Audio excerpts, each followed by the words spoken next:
ये एक बड़ा ही प्यारा प्रसंग है जो रामायण में आता है।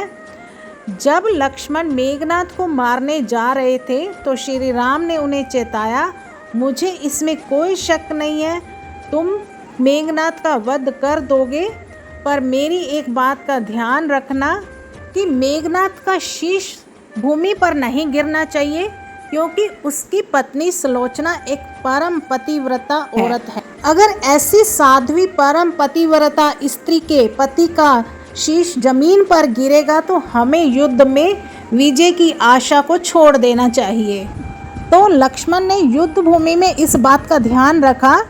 मेघनाथ का जब वध किया तो उसका शीश जमीन पर नहीं गिरने दिया। हनुमान जी ने हवा में उड़ते हुए उसके मस्तक को पकड़ लिया और वो श्री राम जी के चरणों में लाकर रख दिया, और बाकी शरीर को लक्ष्मण जी ने कई टुकड़ों में विभाजित कर दिया और उनकी एक दाहिनी भुजा उड़ती हुई सुलोचना के पास जाकर गिरी। तो जब सुलोचना ने उसे देखा, पहले तो उसे ये संशय हुआ कि ये उसके पति की बाजू है या नहीं, उसके पति का वध भी हुआ है या नहीं। तो उसने अपने संशय को दूर करने के लिए अपने सतीत्व के ओज से उस बाजू से कहा कि अगर तुम मेरे पति की बाजू हो तो पूरा का पूरा युद्ध का वर्णन इस कागज पर लिख दो। तो कहते हैं उस भुजा ने लिखा, प्राण प्रिय, ये भुजा तुम्हारे पति की है, उसने मेरा वध युद्ध में कर दिया है, और पूरा युद्ध का वर्णन उसने लिख दिया। तो जब सुलोचना ने ये पढ़ा तो वो विलाप करने लगी। विलाप करते करते अचेत हो गई।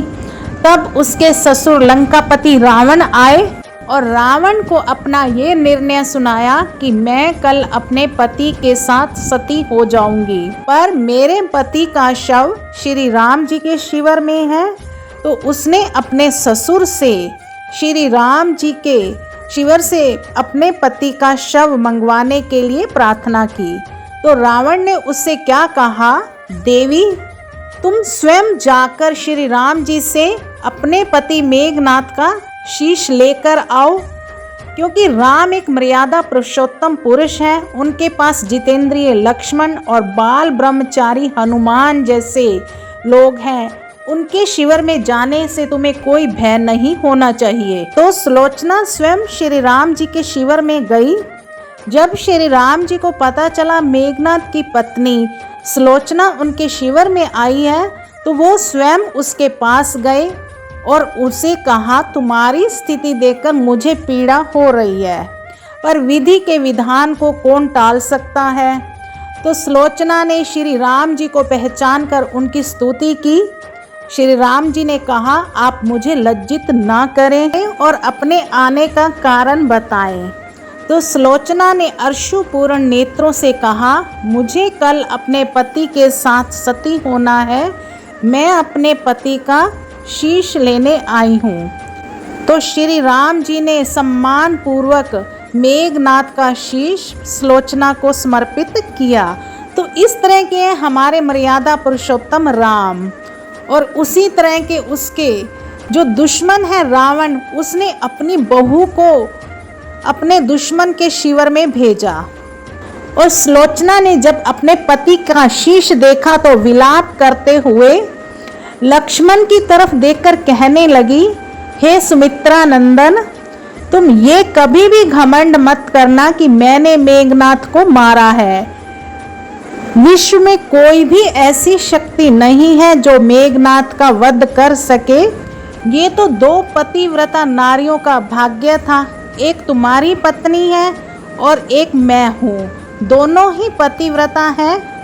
तो मेघनाथ के वध का कारण जानना चाहते हो तो सुनो लक्ष्मण, मेरे पति पतिव्रता नारी का अपहरण करने वाले पिता का अन्न खाते थे, उन्हीं के लिए युद्ध के मैदान में लड़े, तभी वो स्वर्ग को सिधारे।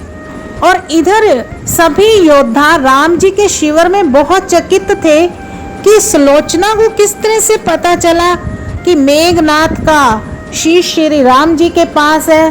तो अपनी जिज्ञासा को शांत करने के लिए सुग्रीव ने सुलोचना से पूछ लिया, हे देवी, तुम्हें कैसे पता चला कि तुम्हारे पति का शीश श्री राम जी के पास है? तो सुलोचना ने स्पष्टता से कहा, जब लक्ष्मण ने मेघनाथ का वध किया था तो इनकी कटी हुई बाजू मेरे पास आकर गिरी थी।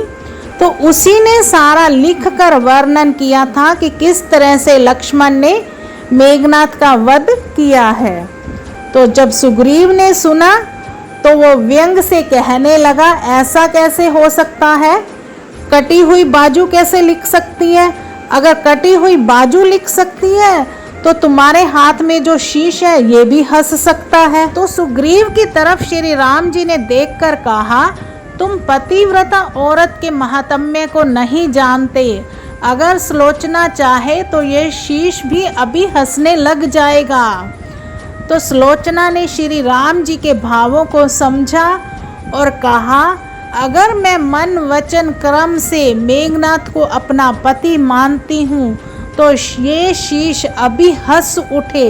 सुलोचना के इतने कहते ही शीश से जोर जोर से हंसने की आवाजें आने लगी। ये सब देखकर वहां उपस्थित सभी योद्धा और श्री राम जी दंग रह गए। तभी वहां उपस्थित सभी योद्धाओं ने और श्री राम जी ने पतिव्रता सुलोचना को प्रणाम किया और सुलोचना ने जाते वक्त, शव को ले जाते वक्त श्री राम जी से ये प्रार्थना करी कि मैं कल अपने पति की अंत्येष्टि करूंगी और साथ में सती हो जाऊंगी। तो आप एक दिन के लिए युद्ध को बंद कर दीजिए। श्री राम जी ने उसकी प्रार्थना को स्वीकार करा, एक दिन के लिए युद्ध नहीं किया और सती सुलोचना अपने पति का शव लेकर लंका वापस आ गई और उसने वहां समुंदर के तट पर चंदन की लकड़ियों से चिता तैयार करवाई और धधकती हुई आग में खुद भी सती हो गई। तो ऐसी पतिव्रता नारी और मर्यादा पुरुषोत्तम राम के आगे हमारा सिर स्वयं ही झुक जाता है।